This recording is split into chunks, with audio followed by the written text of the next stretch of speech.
Lights out and away we go. Russell does get away well, as does Max Verstappen. And Valtteri Bottas has got his teammate right alongside him already. Sergio Perez is trying to challenge as George Russell goes into the first turn, and George Russell takes the lead.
According to multiple global sports sources, in 2021, there stood over 445 million viewers of Formula One worldwide, an increase of roughly 3% to the previous year.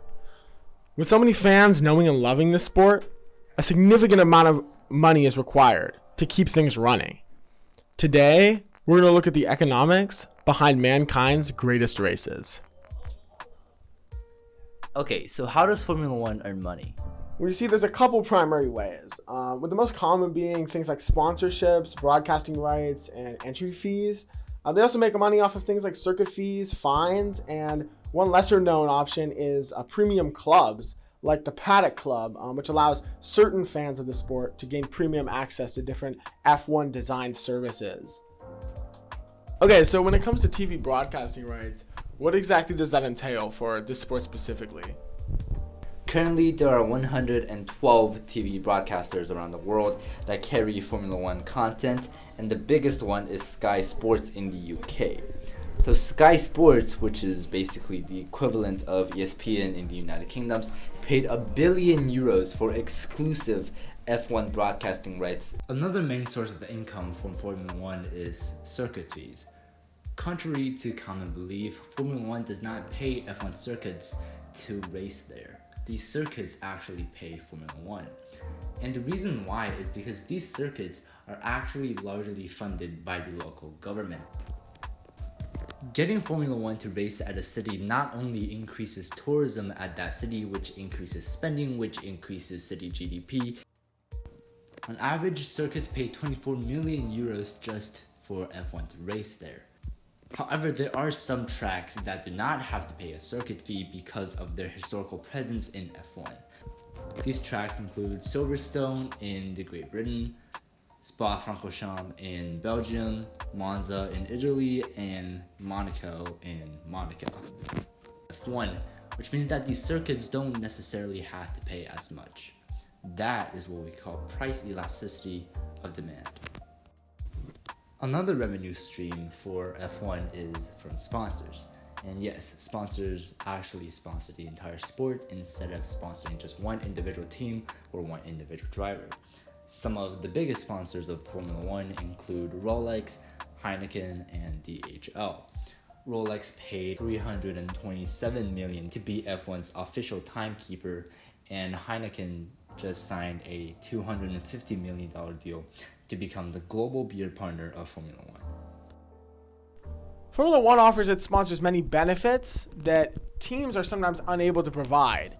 Many unique benefits, in fact. For example, the title rights to a Grand Prix, they certainly are the only ones that can do that, or the naming rights to awards such as the DHL Fastest Pit Stop.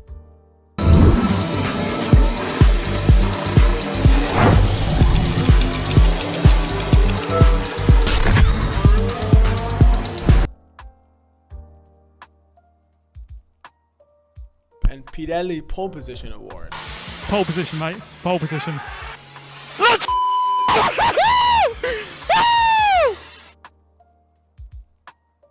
Additionally, Formula One has control over both in-person and television perspectives on the race and can integrate sponsors into different digital visualizations. For example, on F1 TV, the car performance analysis, reaction time analysis, and striking distance analysis are all powered by AWS, Amazon Web Services. Now that we're done talking about Formula One in general, let's talk about teams, because as we know, a sport cannot exist without its teams. So let's take a look at how Formula One teams can generate their revenue. The first way that Formula One teams make money is prize money from FOM, which is the governing body of F1. There are 5 columns to the prize money. Column 1, Column 2, OST, which is long-standing team, CCB, which is Constructors Champion Bonus, and other. Every single team receives C1, which is basically $36 million paid to every single team to keep them in the sport every year. Column 2 is based on how well a team performed in the last year's championship. For example, Mercedes won the title, so they bagged $61 million, and Williams finished last, so they got $13 million. And then you have the OST, which is the long-standing team bonus. And only one team qualified for this, and that team is Ferrari, because they have participated in every single F1 season that there is. Moving on, we have the CCB Constructors Champion Bonus. 4 teams apply to this: Mercedes, Ferrari, Red Bull, and McLaren, because they have won in the past. We then have the other column, which is $10 million paid to Williams because they used to be able to win and now they suck, and F1 feels bad for them, so there's $10 million for them. Moving on, still in the other column, we have the $35 million paid to Red Bull because they signed the Concord Agreement in 2013, agreeing to stay in the sport for more than 10 years. And lastly, still in the other column, we have Mercedes being paid $35 million because they fulfilled their promise of getting 2 back-to-back championships. Here's how that turned out. Not 1 championships. Not 2. LeBron, tell us about that. Not 2, not 3, not 4, not 5, not 6, not 7. Hey. So yeah, LeBron was definitely not referring to the Heat when he said that. He was probably referring to the Mercedes AMG Petronas F1 team. And then we have, of course, sponsors. Again. And of course, we cannot talk motor racing without talking fuel. Fuel and lubricant companies. Their sponsorship's a no-brainer. They're the most integral and likely sponsors of motorsport. Companies like Shell, Mobil 1, and Total always have and will always likely remain a part of the Formula One sponsorship lineup forever. This is because the services and products they provide are just so integral to Formula One functioning. And without fuel, cars aren't racing. And without lubricant, parts aren't functioning. And so they can partner with Formula One and the different teams to hopefully make the pinnacle of motorsport go even higher and create even more efficient vehicles, faster races, and more exciting memories. In the past, what was likely the largest category of sponsors for Formula One would have to be the tobacco industry. With a market of higher-end viewers, we're talking about Formula One here, over half of which used to be over the age of 35, many brands spend a large portion of their marketing budget on Formula One, affording to become title sponsors of multiple teams. For example, Ferrari Marlboro. And they actually were kicked out because they were banned by the EU and then eventually by other nations, who said that tobacco could not sponsor an event of this sort.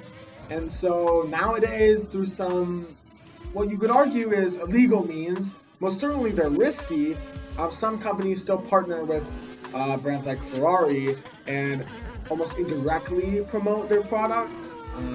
You can see here a picture of Ferrari's Marlboro sponsorship in which they didn't list the name because of course it was banned, but instead they used the design when at high speeds it was evident that there was the sponsorship and the logo was present for Marlboro cigarettes.